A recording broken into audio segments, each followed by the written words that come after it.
invite Melaku Gaboye Desta, Professor of International Economic Law at Leicester Law School.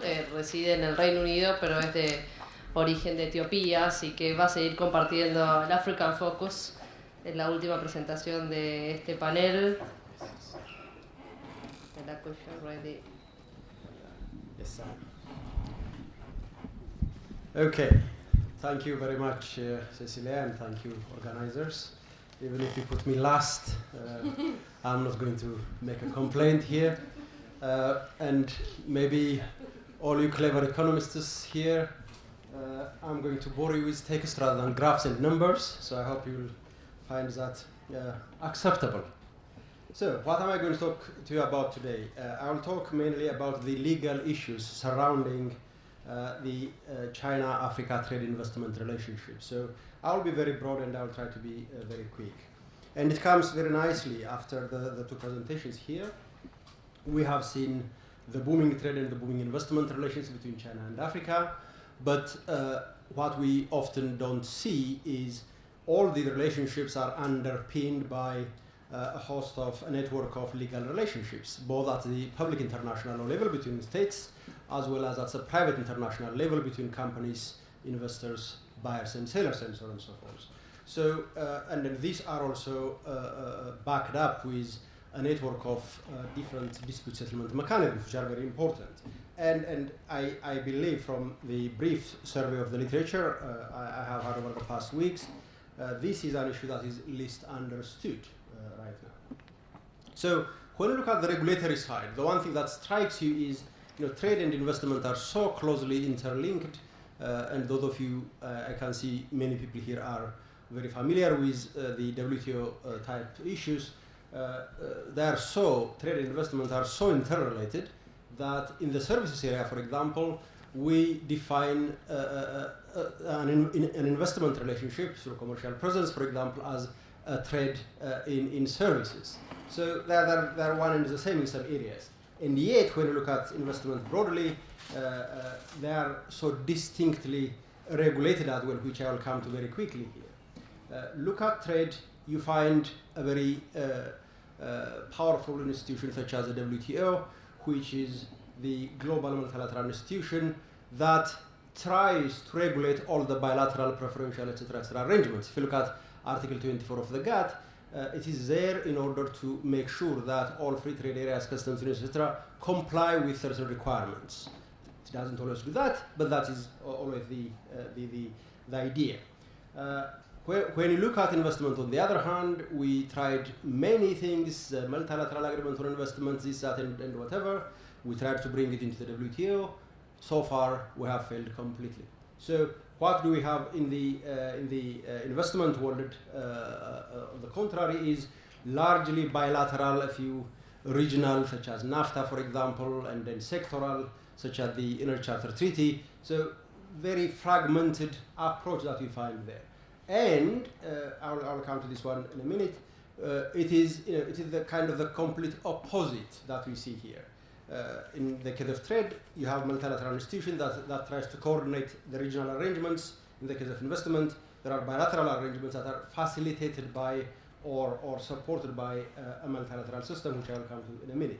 There are commonalities, etc., which I don't think I need to say much on. So let's look at China within these two systems, the China and the trading system, China and the investment system. And then I'll also look at Africa within the trading system, Africa within the investment system.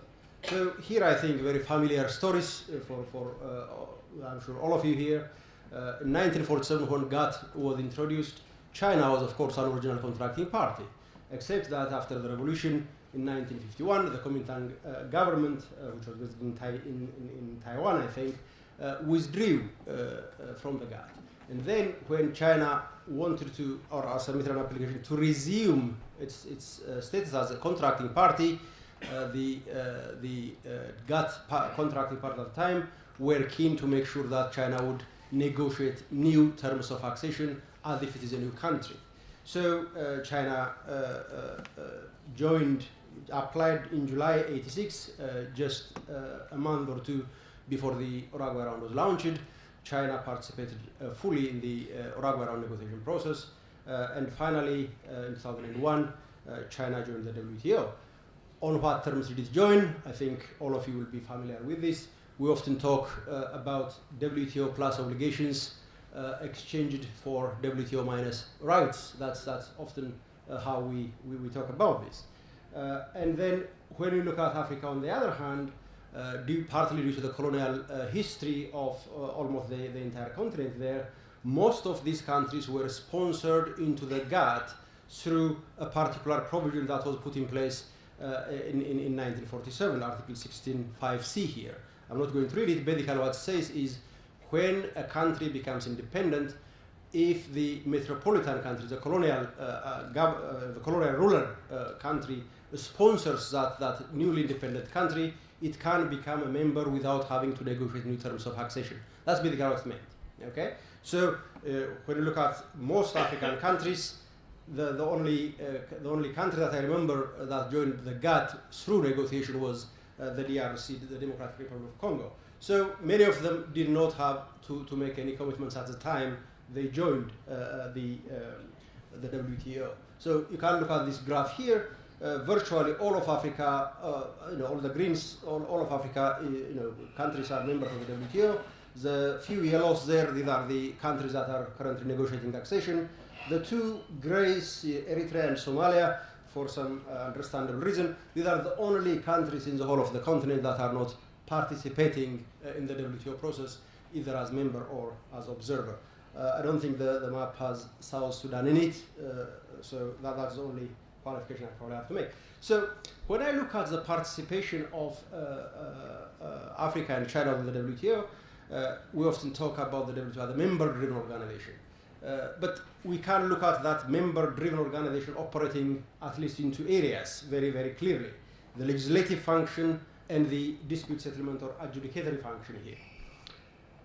In the negotiation, the trade negotiation process, what is the role of China there? What does it do really there? RAM here, I'm not talking about a ship or anything here. Recently acceded members are a group of countries who joined the WTO recently and who think that they have already paid too much and they are not going to negotiate, therefore they are sitting on the side. So you can see some of the issues. I like what Gao has put here as China's transformation from a rule taker to a rule shaker to a rule maker, etc., etc. And then look at Africa. If you haven't committed to anything, then you are going to pay price for it. So it's a marginal player. Here it's just a WTO, mix here about the different coalitions, basically. And look at China at the top there. These are the recently acceded members, RAMs. You can find China there, and there is the G20 over there. G20, not the new finance-related thing, but the WTO grouping, which is neither 20 nor about any agriculture, but that's what I'm talking about anyway. So, how about in dispute settlement? Here you see a very interesting development in the case of China. The first 5 years or so until about 2006, China was very much willing to compromise. China was ready to settle. And then starting from around 2006, we see a different stance being taken by China. So China becoming more assertive and often cleverly using Western lawyers in order to defend its interests, and in fact, at the same time developing in-house capacity in order to defend its interests. And in 2001, for the first time, we see China using entirely its own in-house lawyers to defend its case in the WTO. So, when China was reticent in the early days, many were saying, oh, that's because of the Chinese or the Eastern, the Asian cultures, this and that. But you can see when the economic interest was touched, China was ready to fight back, and that's what's doing, I think. So here, some graphs again from the WTO showing that China was a complainant in about 12 cases. Here, China was the respondent in about 31 cases. Look at the map here, all of them together. Everything is kind of a tit-for-tat between the US and the EU on the one hand and China on the other. So a few here and there, two from Japan, one from Guatemala and Mexico, but in all these cases the lead players were the Americans and the Europeans. Mina earlier mentioned about the rare earths case, for example, and I can tell you in this context, by some coincidence, the case was the panel report was distributed just today, which is a very nice coincidence, in which the panel found that China was in violation of its obligations under the Protocol of Accession for export quotas, export duties, as well as the denial of trading rights. So this just came out today. So how about Africa's role in this dispute settlement? Thank you. In the dispute settlement process, again, probably insignificant, I would say. There are about 4 cases each brought against Egypt and South Africa, but even these were limited to a request for consultations. Only one case against Egypt that Turkey brought, that was litigated to the end, so therefore throughout the continent that was earlier, there has been only one case litigated against an African country, and that's Egypt, which is by sub-Saharan African standards in particular, if you compare it against sub-Saharan Africa, quite an advanced economy up there in the north. So, do you see any relationship, any cooperation opportunities between Africa and China and the governance of trade issues here? We can talk about voting arrangements and so on, but the WTO works by consensus, so that doesn't really matter much.